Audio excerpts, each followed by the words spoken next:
बिस्मिल्लाहिर्रहमानिर्रहीम। अस्सलाम वालेकुम स्टूडेंट्स। आज हम डिस्कस करेंगे अपना appendicular skeleton which is basically having 126 bones and this is the part of the human skeleton जो कि axial skeleton के साथ जो है ये जुड़ता है। और बेसिकली appendicular skeleton का मतलब ये है कि it is perpendicular to the axial skeleton. If you can see the skeleton figure, तो ये आपको एक एक्सेस जो है वो यूँ नज़र आ रहा है, ठीक है।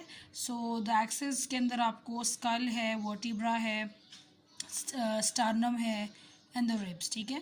जबकि आप देखें जो अगला आपको स्ट्रक्चर नज़र आ रहा है गर्डल, उसके अटैचमेंट यूँ है, यानी गर्डल्स ऐसे अटैच हैं, उसके बाद फिर उसके साथ जो है वो एक्सट्रीमिटीज़ जो है वो नज़र आ रही हैं, यानी इसके साथ इसके एसोसिएटेड अपेंडेजेस यानी लिम्स नज़र आ रहे हैं, ठीक है।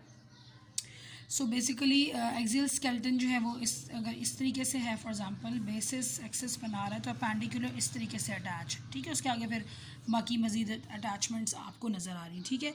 So what are the components of the appendicular skeleton, इसके अंदर हम डिस्कस करेंगे। तो वो है पेक्टोरल गर्डल और उसके फोर लिम्स यानी उसके अपेंडेजेस, और पेल्विक गर्डल और उसके अपेंडेजेस यानी लिम्स हैं।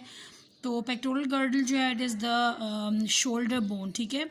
तो इसमें आपके पास जो हड्डियों की टोटल तादाद आ रही है वो 4 के करीब है, ठीक है। जिसमें अटैचमेंट जो है यानी ऐसी हड्डियां जो कि बेसिकली अटैच करती हैं फोर आर्म को स्पाइन के साथ, ठीक है। और इसमें क्लाविकल का हिस्सा आता है, ठीक है। इसमें स्कैपुला आता है, सुप्रा स्कैपुला आता है, ठीक है। और आगे से फिर अटैचमेंट इसकी जो है वो एक तरफ से ह्यूमरस की तरफ है और फिर दूसरी तरफ से इसकी यानी पीछे से सुपर स्कैपुला की अटैचमेंट रिब्स के साथ भी होती है, ठीक है। और फिर अपेंडेजेस की अगर हम बात करें तो फोर आर्म जो है यानी अपर, इसमें फिर अपर आर्म होता है, ठीक है, ह्यूमरस कहलाता है। वो हड्डी जो आपके कंधे की हड्डी से बेसिकली अटैच होती है और साथ में जो है वो जो कोहनी की हड्डी तक जो है वो जुड़ती है, ठीक है। रेडियस है, अल्ना है, ये दो हड्डियाँ इकट्ठे हैं, ठीक है। इसके साथ जो इसका पाइवोट जॉइंट पड़ता है, ठीक है। और ह्यूमरस और रेडियस अल्ना का आपस का जो है वो हिंज जॉइंट लगता है, ठीक है। और ये दोनों जो हड्डियां हैं अल्ना जो है ये जो हमारा अगर आप हाथ हमने अपर साइड इसकी रखी हुई है तो यानी बाहर वाली तरफ हड्डी बनेगी, यानी जो हमारी छोटी उंगली के तरफ जिसका मुंह होगा, ठीक है। और रेडियस जो है ये थोड़ी सी इसका जो एक हिस्सा होता है वो थोड़ा सा चौड़ा होता है, उसमें थोड़ा सा ऐसे ना डायमीटर के अकॉर्डिंग ऐसे सर्कल सा बना होता है, ठीक है। वहीं पर इसका पाइवट जॉइंट जो है वो जुड़ता है, ठीक है। अच्छा, फिर इसमें दोनों जो आर्म्स हैं उसके अंदर जो कार्पल की हड्डी है यानी जो पाम की हड्डियां बनती हैं, ठीक है, सॉरी जो रिस्ट की हड्डियां बनती है कार्पस वो बनता है, ठीक है। और 8 हड्डियां इसमें छोटी छोटी हड्डियां बनती है। सबसे ज़्यादा फ्रेजाइल डेलिकेट पोर्शन ही होता है और अगर इसमें फ्रैक्चर आ जाता है तो फिर इसका जुड़ना मुश्किल होता है, काफ़ी टाइम लगता है इसको।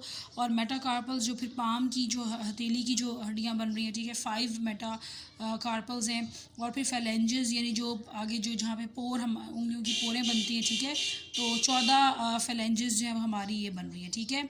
तो इसके अलावा हमारे पास बेसिकली नंबर आपको जो है वो आगे दिया हुआ है, दोनों का मिला के 2 ह्यूमरस यानी दोनों हाथों का, फिर 2 रेडियस 2 अल्ना, ठीक है। इसी तरह 8 एक हाथ की कार्पस, दूसरे हाथ की 16 होगी। उसके फिर पाम बोन्स यानी 5 एक हाथ की, 5 दूसरे हाथ की, और 14 फ्लेंजेस जो है अंगूठे में 2 फ्लेंज होते हैं ना, अंगूठे के 2 फ्लेंजेस हैं, बाकी सब में 3 है, तो 14 और 14 यानी 28 हड्डियाँ फिर ये बन गई, ठीक है जी।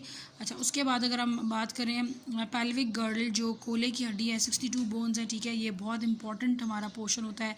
इसमें अगर फ्रैक्चर या कोई क्रैक वगैरह आ जाए तो बड़ा मुश्किल होता है दोबारा से रिकवर करना, और ये पूरी बॉडी को जो है ना अपलिफ्ट कर रहा है, ठीक है। यानी इस तरह से अपलिफ्ट करे कि वर्टिब्रा के साथ अटैचमेंट इस तरह की लेता है कि हमें खड़ा कर रहा है एक्चुअली, ठीक है। तो सारी मूवमेंट लोकोमोशन वगैरह यहीं से डिपेंडेंट है, ठीक है। तो इसमें हमारे पास क्या होता है कि जो हमारा जो पेल्विक गर्डल है इसकी अगर हम बात करें तो ये 2 कॉक्सल बोन्स की जॉइंट एक गर्डल बनता है, ठीक है। अच्छा, कॉक्सल बोन्स जो है इसके 3 पार्ट्स हैं, इलियम, इशियम और प्यूबिस, ठीक है। तो एक ये कॉक्सल बोन ये इधर से आ रही है, इधर से आ रही है, आगे प्यूबिस सिम्फिसिस एक कार्टिलेज होता है, ये इन दोनों को अटैच करता है और पीछे से वर्टिब्रल कॉलम का जो कॉक्सिजियल सैक्रोकॉक्सिजियल रीजन होता है ना, वो इसको अटैचमेंट पीछे से देता है। उसके बाद अगर हम लिम्स की बात करें तो इसमें फीमर बोन्स हैं, ज़ाहिर है एक फीमर एक टांग की, ज़ाहिर है दूसरी टांग की, थोड़ी सी बड़ी हड्डी वेट बेयरिंग बोन होती है, सबसे मजबूत हड्डी होती है। और ये हमारे जो पेल्विक गर्डल का जो एसिटाब्यूलम होता है, अटैचमेंट होता है, ये जगह डिप्रेशन यहाँ से अटैच होती है, ठीक है। ये फीमर की ये बोन आ रही है, ठीक है। अच्छा, उसके बाद फिर ये नी जॉइंट की तरफ जाती है, नी जहाँ पे टिबिया और फिबिला प्रेजेंट है, ज़ाहिर टू फिबिया और टू टिबिया प्रेजेंट है, ठीक है। उसके बाद फिर यहाँ पे जो टखने की हड्डियाँ जो बन रही हैं बेसिकली जो जोड़ती हैं टिबिया और फिबिला को मेटाटार्सल्स के साथ, उनको टार्सल बोन बेसिकली कहा जाता है, ठीक है। तो टार्सल्स जो हैं ये 14 बन रहे हैं, टोटल है 7 टार्सल एक पैर में और 7 दूसरे में, ठीक है। फिर मेटाटार्सल इसी तरह 5 एक पैर में और 5 दूसरे, यानी जहाँ सोल बन रहा है, ठीक है। फिर फेलेंजेस इस तरह 28 और फिर जो पैटिला बोन है जो हड्डी जो आपका ये जो सिनोवियल जॉइंट बनता है, इसमें ये जो फीमर और टिबिया और फिबिला के दरमियान में ये जो आपको ऊपर हड्डी जिनकी कैप बनती है पैटिला, ठीक है। ये दो आपको जो है वो नज़र आती है दोनों घुटने की, ठीक है। सो ये है आपका अपेंडिकुलर स्केलेटन और इसकी हड्डियों के नाम आपने बहुत अच्छी तरीके से याद करने हैं और आपने आज के जो लेक्चर है इसकी असाइनमेंट आपने मुझे सबमिट करानी है। ये MCQs अगर आप देख लें, ठीक है। इसकी मैं एक जो है वो एक पिक्चर भी आप लोगों के साथ ग्रुप में शेयर कर लूँगी, ठीक है। ये MCQs हैं जो आपने प्रीवियस जितने भी जो लेक्चर इस चैप्टर का हम पढ़ रहे हैं, ठीक है, इससे रिलेटेड ये MCQ है। तो आपने इसको जो है ये आपने जो है वो मुझे फिल करके वापस भेजना है, ठीक है। मैं इसकी एक पिक्चर भी आप लोगों ग्रुप में सेंड कर दूँगी, ठीक है। ये तकरीबन 13 MCQs हैं, ठीक है, जो आपने मुझे वापस रिटर्न करना है, ठीक है। और उसके बाद साथ ही अब इसके कुछ क्वेश्चंस हैं related to previous lectures and इस लेक्चर के अंदर भी, तो ये आप देख लें। इसकी असाइनमेंट आपने मुझे सबमिट करानी है। क्वेश्चन नंबर 13 बन रही है ओवरऑल अभी तक जितने हम पढ़ चुके हैं। तो describe the characteristics of exoskeleton की कैरेक्टरिस्टिक्स बताएंगे आप लोग। Then how the arthropods have made adaptations within their exoskeleton, कैसे अडेप्टेड है, एग्डाइसिस वगैरह सारा इसमें आएगा डिटेल, ठीक है। एक्सोस्केलेटन क्या क्यों इंपॉर्टेंस रखता है। फिर define ecdysis and describe its major steps. Ecdysis moulting shedding off का प्रोसेस के 4 मेजर स्टेप्स बताने हैं, बुक में भी ये मेंशन है, ठीक है। And list the major function skeletal system, ये लॉन्ग में भी आता है, 5 इसमें है। अभी फ़िलहाल ये शॉर्ट के लिए लिखेंगे तो 5 आपने एक पॉइंट्स आप लिखेंगे। फिर right the names and functions and types of the bone cells.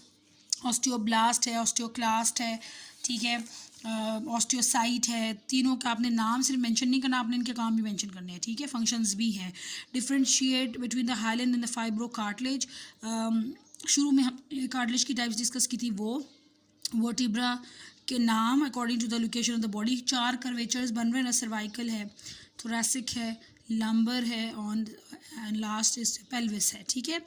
What are the chondrocytes, ठीक है, कार्टिलेज के सेल्स हैं। तो ये आपने असाइनमेंट जो है ये आपने मुझे इस लेक्चर के बाद आपने मुझे ये सबमिट करानी है, ठीक है जी। आज के लिए इतना ही, इंशाल्लाह नेक्स्ट लेक्चर में आप फिर हाजिर होंगे। अपना ख्याल रखिएगा, अल्लाह हाफिज़।